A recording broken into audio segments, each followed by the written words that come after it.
Hi, on today's video, we'll review a few additional patient-ventilator interactions related to the trigger variable that we have seen throughout the course. Let's start with failed triggers. We have discussed this abnormal interaction a couple of times in this course. However, today we'll focus on how we diagnose it using our key principles for detecting patient respiratory effort. Let's look at a case.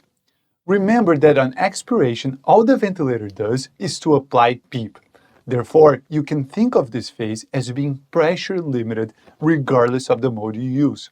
So at expiration, you will likely see evidence of respiratory effort in the flow time graph, although you may also see less pronounced changes in the pressure time graph. Looking at this case, we see this positive deflection in expiratory flows that we would not see in passive expiration. This increase in flows is a sign of inspiratory effort, which here was not strong enough to meet the trigger sensitivity criteria. This picture has an additional cool feature to it. The patient here had an esophageal pressure monitor. Although not necessary to make the diagnosis, it certainly confirms it. At the same time that you see the positive deflection in flows, we see a negative deflection in esophageal pressures. Remember that esophageal pressures are our surrogate for pleural pressures, and the drop in pleural pressures is caused by inspiratory effort. So we have a case of inspiratory effort that failed to trigger inspiration, hence a failed trigger event. One could actually argue that this is truly an early trigger since inspiratory effort actually started in late inspiration. However, this case still illustrates inspiratory effort happening during expiration and leading to an increase in flows that does not meet the trigger threshold.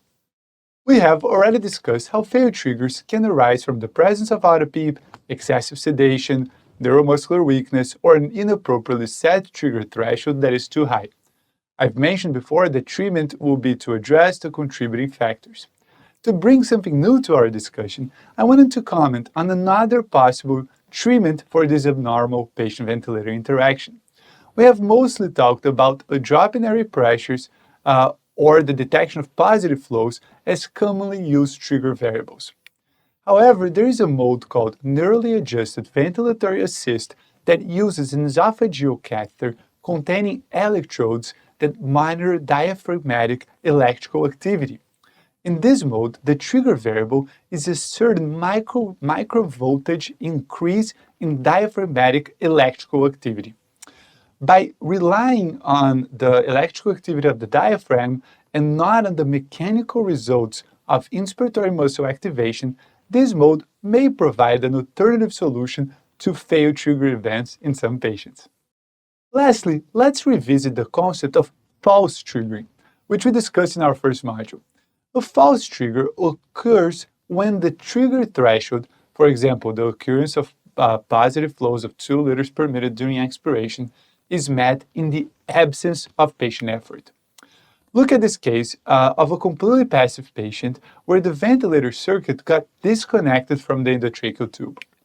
You can see back-to-back breaths that are marked with arrowheads indicating that they were supposedly triggered by the patient.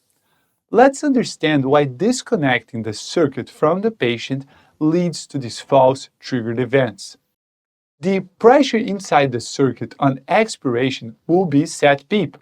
Since the circuit is now open to the atmosphere, it will depressurize, and there will be positive flows from the circuit to the atmosphere, meeting the threshold defined by the trigger variable.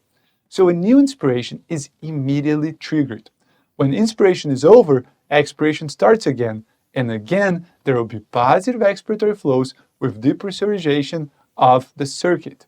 Our trigger threshold will again be met, leading to a new inspiration, repeating the cycle over and over until someone reconnects the patient, which happened at the white arrow. Lastly, here is an interesting picture of a false trigger event caused by secretions, just like we discussed in Module 1.